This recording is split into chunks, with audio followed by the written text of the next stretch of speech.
What's up everyone, my name is AllTradesJack and I used to be a Path of Exile casual player. I have spent 550 hours learning this game with only the last 150 or so being with a build guide. So you could say I have about 150 hours of true, relevant Path of Exile game time under my belt and 400 hours of confusion. I've given my critiques, both positive and negative, on the new player experience, but now that I've played this much, I think it's about time I start to talk about things that intermediate players run into. Things all players will experience once they hit tier 14 to 16 maps or so. Things like unique farming and the currency system. There's a lot I want to say, so let's get right into my not so casual, not hardcore, not so new player, not veteran, very intermediate mid-core review of Path of Exile. Overall, Path of Exile is quite possibly one of the best games I have ever played. It's not my favorite game of all time, but it's definitely near the top of the list.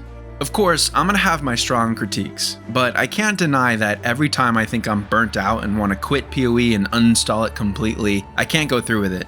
I think about what's next. I think about another build I want to try, or another boss I want to see. Maybe this time I'll go as far as I can in the delve mechanic, or figure out these Einhar beasts. Path of Exile is infuriating, it's demoralizing, it's terrible for new players, and the content bloat keeps the endgame successes well out of reach of anyone who can't truly dedicate themselves to and educate themselves on the game.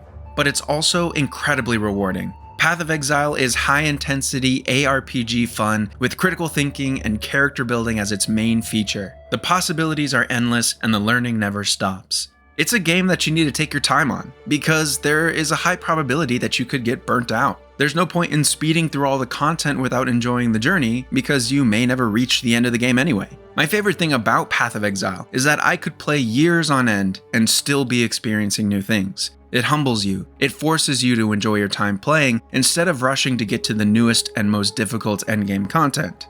You will get there, eventually. Just be patient. I still enjoy playing Path of Exile, and I haven't let my problems with the game take that away. In the past year, I've put more time into this game than any other, except maybe World of Warcraft, and there's a reason for that. I enjoy Path of Exile. The character building, the sense of accomplishment, the feeling of absolute power once a build starts to come together, the amazing music, the atmosphere and aesthetic of the dark, dreary world, the smooth combat that can be customized in thousands of different ways, the bosses and the intricate way that you earn the right to progress in the game. All of the praise I've given PoE over the last 6 videos still rings true today. But for this review, I want to focus on some new critiques. These are features of the game that have both positive and negative aspects to them. They are features that started to become more and more prevalent as I dove deeper and deeper into the game. Path of Exile seems purposefully structured this way. The more I learned, the more doors opened to me, and once I went through that door, I realized that the room behind it was larger than I could comprehend. Each mechanic in Path of Exile is an expansion's worth of content, some of which could be classified as an entire game on its own, and that can be a good and bad thing. My first critique is that GGG has created a game that suffers heavily from content bloat.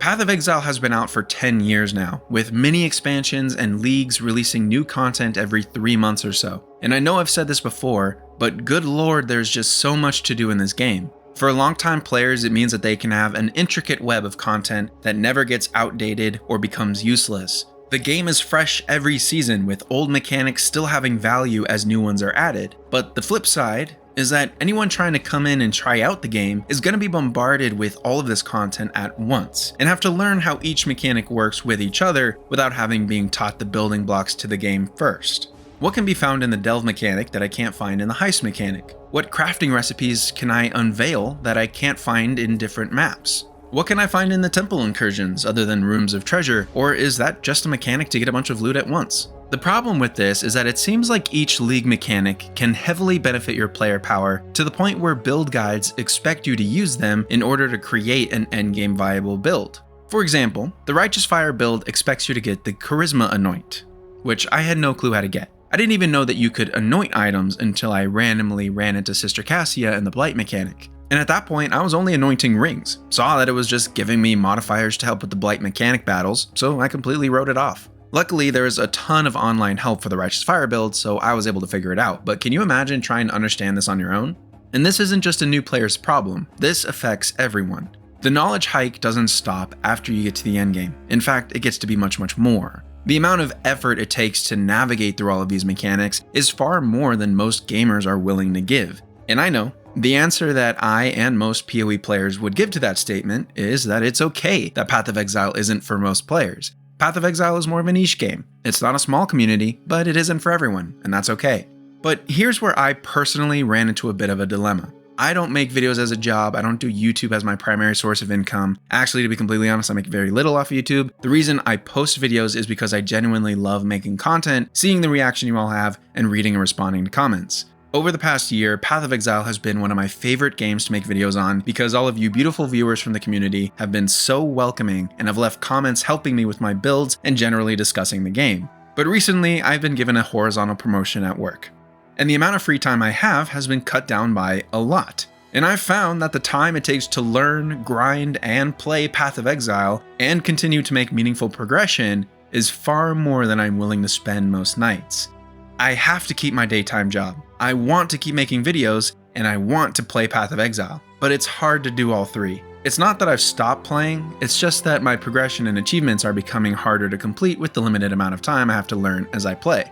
And the majority of that has to do with the fact that the game is extremely complicated, with so much intertwining content that you will continue to hit progression walls until you stop playing, study a guide, or God forbid figure it out on your own, and then do the work in the game to make it happen.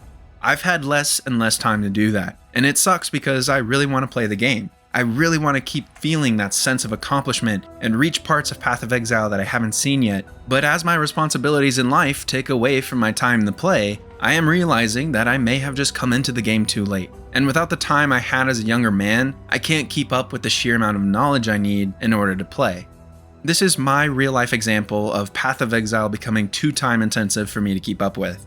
This doesn't happen to everyone, but unfortunately, it has affected me and has given me much more sympathy to new or casual players that are trying to play Path of Exile and progress further into the game. Now, I'm still dedicating more time to video games than most people. I still love making videos and playing Path of Exile, so I will continue to do so even if my IRL job demands more of me. But like I said, the content bloat and the time it takes to navigate through that content is definitely going to be a big topic of conversation when it comes to new or casual players. The amount of content may be an incredible journey, but it's also an extremely daunting task. The rest of my critiques are all sort of consequences of content bloat, so I felt it was only fitting that we started with that, but let's move on because I think it'd be good to talk about the currency system next. I'm going to be honest, so far I've heard that the currency system in Path of Exile is pretty polarizing. Some players like how diverse and complicated the currency system is, they feel it defines PoE's gameplay, and it drives a sense of accomplishment when you finally get the amount or type needed to make that last piece of your build or unlock some new feature. Others feel that the sheer number of currencies in itself is enough to drive people away. That having 73 basic currencies and 82 league currencies is an unlearnable mess by anyone who doesn't have thousands of hours to spend learning the game and all the league mechanics. I don't think it's as black and white as that. I personally feel that GGG needs to streamline some of the currencies once PoE 2 comes out. I mean, I assume they would, considering there'd be no league mechanics yet, but I also think that the currency system is part of what gives the game its longevity. It's confusing, but all the currency has a purpose, and that purpose has a value, and no matter how many leagues go by, the value will be the same. Path of Exile's currency system refers to every item in the game that you can spend to alter your character or item in some way. For example, if you want to change the color of the sockets on an item, you spend a chromatic orb. If you want to corrupt that item, you spend a Val orb. Then after it's corrupted, if you want to change the color of its sockets again, you need to spend tainted chromatic orbs. There are endless examples of this and an insane amount of currencies in the game. Before, when I said there were 73 basic currencies and 82 league currencies, there are actually more. I just didn't know if they should be classified as currency or not. Things like essences or divination cards. Are maps technically currencies since you spend them like a ticket and are used upon entry? Regardless, there's a lot of currency in this game, and if you think they're all well explained and easy to use, well, you're wrong. These oils are part of a league mechanic where you fight the blight with Sissy Cassie over here. There are 14 different oils, each with a different color and each with a different property that when mixed together can provide enchantments to a jewelry item to assist in your blight encounters. Each pair has a different outcome when combined, which means there are over 100 combinations to use. That does not include the combinations you can use on an amulet. On an amulet, you can use 3 oils to get an enchantment that provides a passive skill tree node. Thanks to the wiki for doing the math for me, that is over 455 combinations of oils, each with a different outcome. This is one of the biggest examples in the game of there being too much content to learn without a guide. How would anyone know which oils to use to get a specific passive skill? Which of the 455 combinations would give you the specific passive skill you need for your build? I don't want to get too far off topic. I've already talked about the issue of content bloat and how complicated these things can be, but this is just one part of the currency system in the game. And it goes back to the idea that every piece of currency has a purpose, so none of the currency you loot is useless. The upside is that Path of Exile will never run into the problem of inflation like games with a singular currency have. In Path of Exile, currency will always serve the same purpose and economical factors won't make it worth more or less, unless GGG changes the value of the entire mechanic it's a part of. Even then, a Scroll of Wisdom will always identify an item, no matter how many new items come into the game. An Orb of Regret will always give you a passive skill refund point, no matter how many changes to the skill tree there are. I think this is really underrated as a concept, and I can't speak more highly of it. My biggest gripe with the currency system is that there is simply too much of it. For me, it goes hand in hand with the problem of content bloat. Too much has been added over time and has created an overabundance of complicated currency items. And not only is it entirely confusing, but you need so much of it to do anything substantial in the endgame. Like most modern ARPGs, currency is the single most important thing in Path of Exile, as pretty much everything about your character, your build, and your ability to access content relies on spending currency. And for the most part, I hadn't really had any problem with that until I got to tier 16 maps.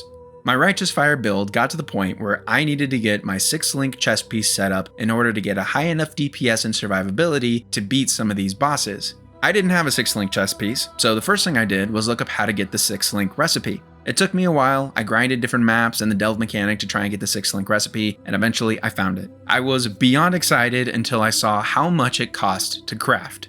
1,500 orbs of fusing to link a 6-socket item. Fuck! I understand that 6-link items are supposed to be hard to come by, I do, but geez. In all my time playing this season, I've only been able to save around 450 to 500 fusings. Farming is extremely time consuming, and trading with other players for currencies is an entire adventure on its own. And let me just remind you that if I were to get my 6-socket item, spend the 1500 fusings to link the sockets, spend the I don't know how many chromatic orbs to change the socket colors to the ones I need, all that currency is gone. So if in the next map I find a better combination of stats on a chess piece, I would have to do that all over again to get a new 6-link. I'm sorry, but for me, that is just too much. I've played MMORPGs my entire life, and this is a level of grind that even I don't care for. Even though I've gotten to this point in the game without really having a problem with the currency system, I have now been shown the true progression wall in the endgame, the expensive crafting progression wall, and the inevitability of the PoE grind. Grinding in Path of Exile is an exponential growth curve. The further you get into the game, the more grinding is required to maintain your progression. Currency farming, leveling to 100, unique farming, maps, invitations, soul vessels for the Pantheon, looking for all these different splinters, divination cards, sulfite for the delve mechanic, and contracts for the heist mechanic. Everything in Path of Exile requires some sort of item farming, and that takes time. Not just a little time, by the way, a lot of time. If it's easy to find, it's either extremely easy to run out of, or not important enough to be rare. And if it's hard to find, you'll spend multiple hours grinding for it, guaranteed. Taking the previous example of the currency system, the time it takes to find 1500 orbs of fusing is insane. I know it probably gets easier as you start modifying maps, getting to 20% quality and all the different influences and other stuff, but I'm finding it hard to even reach the point where I can do that. And remember, I'm following a build guide. I know I say this a lot, but can you imagine how painful this is to someone who's trying to play PoE without a build guide? Every mistake you make in your build may cost you days worth of game time played.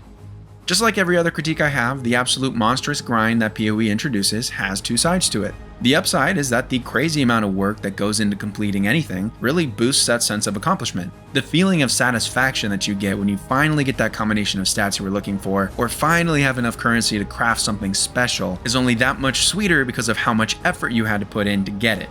The downside is that it's a lot of work. It's repetitive, you deal with a lot of RNG and the luck of loot drops, and if you aren't on the good side of the RNG gods, it could take days of game time before you get what you're working for. In my case, in addition to the 1500 orbs of fusing, I've been trying to get 3 different uniques to drop. These are uniques that Pox's Righteous Fire build calls for, and it would boost my survivability and damage immensely. I've gotten one of them, the other two I've continued to search for. I don't know exactly how to boost my chances other than completing harder content with larger amounts of enemies, so I just keep at it. Keep completing maps, run delves, just try to get as much loot to drop as I possibly can, and it can be frustrating to know that I have no idea how much longer it will take for these uniques to drop. This is the mentality that you might have with a lot of things once you get this far. I need a specific item, I need a specific map with a certain modifier, I need the blight mechanic to show up so I can keep working towards these oils, and I need specific oils to drop. All of this takes time and the willpower to grind. Unless you want to trade, of course, the grind can be lessened by trading with other players, and to be honest, that's another thing that seems to be pretty controversial in the community. Some people love how trade works and don't mind that the majority of it happens outside the game. Others don't really care for it. I think I've made my opinion pretty clear in recent videos that I don't necessarily like that it's so far removed from the game, especially when grinds this intense put a heavy importance on player-to-player trading. But getting back to the topic of the PoE grind, I think it's a lot to ask of someone coming in for the first time. Someone who is learning and being punished severely for every mistake they make. Trying to get to level 100? Well, don't die, because you'll lose hours worth of XP that you'll have to get back. Trying to make that perfect build? Don't waste your currency on items that you may replace, because you'll just have to craft again later on. But also, don't be too weak that you can't progress in content. Again, I will say that the PoE grind is still somewhat okay in my book, because it means that the game provides me something to work towards no matter how many hours I put in. It's constantly giving me hard work, but it's also constantly giving me a hefty payout. And others who play will just have to ask the same question to themselves. Is the work I'm putting in worth the reward I'm getting? Alright, obviously there is so much Path of Exile to talk about once you get to tier 16 maps and beyond, but I think I'll save the majority of that for when I get a bit further. I can give better perspective on things. But one thing is certain, every season I am getting further and further into the game. I understand more than I did 3 months ago, and honestly, that's all I can ask for. I've enjoyed my journey so far, and no matter what critiques I may have, that enjoyment will never go away. But now I turn the mic over to you. I would love to hear all the opinions of the PoE community on the parts of the game that I talked about in this video. I may be done with this season, but I'm looking forward to whatever content PoE brings in the next one. So leave your comments on how you feel about my critiques, give me your perspective, and just for fun, tell me what builds you're looking forward to trying in the next season. Most importantly, I hope you enjoyed the video. Leave a like if you liked it and subscribe for more content. I hope you enjoyed your adventures into the Sanctum, and I can't wait to see what we talk about next.